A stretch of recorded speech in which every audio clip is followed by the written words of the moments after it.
ഒരിക്കലും നമ്മൾ അള്ളാഹുവിലുള്ള പ്രതീക്ഷ കൈവിടേണ്ട കാര്യമില്ല. ചില സമയത്ത് നമ്മൾക്ക് ഇങ്ങനെ തോന്നും, നമ്മൾ മനുഷ്യന്മാരാണല്ലോ, അപ്പോൾ അതുകൊണ്ട് തന്നെ നമ്മൾക്ക് തോന്നും പടച്ചോൻ നമ്മളുടെ കൂടെ ഇല്ല എന്നൊക്കെ.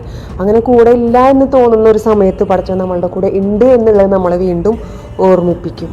അതാണ് ഞാനിപ്പോൾ ഇവിടെ പറയാൻ വന്നത്. പടച്ചോൻ നമ്മളുടെ കൂടെ തന്നെ ഉണ്ട്, അതിൽ ഇല്ല എന്നൊരാളും ചിന്തിക്കേണ്ട, നമ്മളുടെ കൂടെ തന്നെ ഉണ്ട് പടച്ചോൻ. അസ്സലാമു അലൈക്കും. എന്താണ് എല്ലാവരുടെയും വിശേഷം? സുഖമല്ല എല്ലാവർക്കും? ഞാനും സുഖമായിട്ടിരിക്കുകയാണ്. ഞാൻ 2-3 വർഷങ്ങൾക്ക് ശേഷം വോയിസ് ഓവർ കൊടുക്കുന്നൊരു വീഡിയോ ആണിത്. ഞാൻ മുൻപ് യൂട്യൂബിൽ ചെറിയ ചെറിയ വീഡിയോസൊക്കെ ഇടുമ്പോൾ, കുക്കിംഗ് വീഡിയോസൊക്കെ ഇടുമ്പോൾ ഞാൻ വോയിസ് ഓവർ കൊടുത്തിരുന്നു.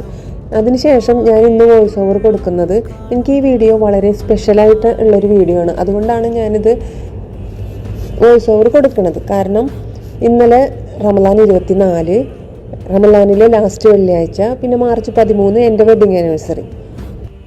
ഞങ്ങളുടെ കമ്പനിയിൽ നിന്ന് ഉംറയ്ക്ക് പെർമിഷൻ കിട്ടുകയെന്ന് പറഞ്ഞാൽ കുറച്ച് ബുദ്ധിമുട്ടുള്ള കാര്യമാണ്.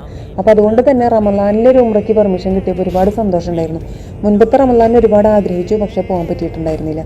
അപ്പോൾ ഈ റമളാനിന് 24ാമത്തെ നോമ്പ്, പിന്നെ ലാസ്റ്റ് വെള്ളിയാഴ്ച മാർച്ച് 13 എൻ്റെ വെഡിങ് ആനിവേഴ്സറി. അപ്പോൾ ഞാൻ വിചാരിക്കുന്നത് ഇത് എനിക്ക് പടച്ചോൻ തന്നൊരു വെഡിങ് ആനിവേഴ്സറി ഗിഫ്റ്റും കൂടിയിട്ടാണെന്നാണ്. ഒരുപാട് പേര് റമളാനായിട്ട് ഉംറയ്ക്ക് പോയിട്ടുണ്ടായിരുന്നു. അപ്പോഴൊക്കെ എനിക്ക് തോന്നുന്നുണ്ട്, എനിക്ക് പോകാൻ പറ്റിയിട്ടില്ലല്ലോ, എനിക്കും പോകാനുള്ള അവസരം ഉണ്ട്, പക്ഷെ പോയിട്ടുണ്ടായിരുന്നില്ല ഉംറയ്ക്ക് വേണ്ടിയിട്ട്. അപ്പോൾ പോയാലോ എന്നുള്ളിൽ തോന്നുന്നുണ്ട് എനിക്ക്. പക്ഷെ അപ്പോഴും ഉള്ളിലൊരു പേടി. കാരണം നമ്മൾക്ക് കമ്പനിക്ക് അറിയില്ല നമ്മൾ പോണത്, പക്ഷെ പടച്ചോനക്ക് അറിയാമല്ലോ നമ്മൾ എങ്ങനെയാണ് വന്നിട്ടുള്ളത് എന്നുള്ളത്. അതുകൊണ്ട് തന്നെ എനിക്ക് അങ്ങോട്ട് ഉംറയ്ക്കായിട്ട് പോകാനുള്ള ഒരു ധൈര്യം ഉണ്ടായിരുന്നില്ല. പിന്നെ അങ്ങനെ ഒരു ഉംറയ്ക്ക് പോയിട്ടുണ്ടെങ്കിൽ നമ്മൾ സ്പീഡിൽ എല്ലാ കാര്യങ്ങളും ചെയ്യണം. തവാഫായാലും സയ്യായാലും എല്ലാം സ്പീഡിൽ നമ്മൾ ചെയ്യണം. കാരണം അറിയാതെയാണ് പോയിരിക്കണത്, നമ്മൾ പെട്ടെന്ന് തന്നെ ജോലിയിൽ തിരിച്ച് കയറണം. അപ്പം അതുകൊണ്ട് തന്നെ നമ്മളെല്ലാം സ്പീഡിൽ ചെയ്യണം. ഒട്ടും സമാധാനത്തിൽ നമുക്കത് ചെയ്യാൻ പറ്റില്ല.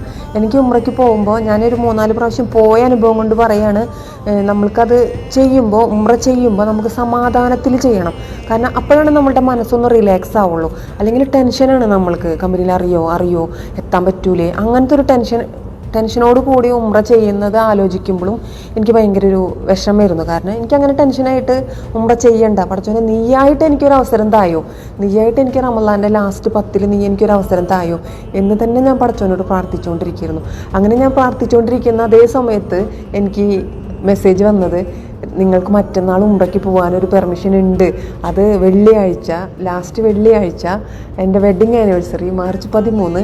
ഞാൻ ഒരുപാട് ഹാപ്പിയായി. ഞാൻ വിചാരിച്ചു, പടച്ചോനെ നീ എനിക്ക് വെഡ്ഡിങ് ആനിവേഴ്സറി ആയിട്ട് ഒരു ഗിഫ്റ്റ് തരുന്നത്. കാരണം ഞാൻ എൻ്റെ ജീവിതത്തിൽ എനിക്കൊരു ഗിഫ്റ്റ്, ബർത്ത്ഡേ ഗിഫ്റ്റോ വെഡ്ഡിങ് ആനിവേഴ്സറി ഒന്നും കിട്ടിയിട്ടില്ല.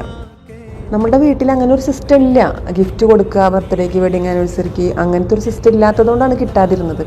അപ്പോൾ പടച്ചോനായിട്ട് തന്നെ ആ ഒരു ഗിഫ്റ്റ്, അതാണ് ഞാൻ പറഞ്ഞത്. നമ്മൾക്ക് പടച്ചോൻ നമ്മുടെ കൂടെ ഇല്ല എന്ന് തോന്നുന്ന സമയത്ത് പടച്ചോൻ ഞാൻ നിങ്ങളുടെ കൂടെ തന്നെ ഉണ്ട് എന്ന് നമ്മളെ ഓർമ്മിപ്പിക്കും. അള്ളാഹു എൻ്റെ കൂടെ ഉണ്ട് എന്ന് തോന്നിയ ഒരുപാട് സന്ദർഭങ്ങൾ എനിക്ക് ഉണ്ടായിട്ടുണ്ട്. അന്ന് അള്ളാഹു എൻ്റെ കൂടെ ഇല്ലേ, നീ എന്താണ് അള്ളാഹ് എന്നെ ഇങ്ങനെ പരീക്ഷിക്കുന്നതെന്ന് തോന്നിയ ഒരുപാട് സന്ദർഭങ്ങളും എനിക്ക് ഉണ്ടായിട്ടുണ്ട്. ഏറ്റവും അവസാനം അള്ളാഹു എൻ്റെ കൂടെ തന്നെ ഉണ്ട് എന്ന് എന്നെ ഓർമ്മിപ്പിച്ച ഒരു വീഡിയോ കൂടിയാണിത്.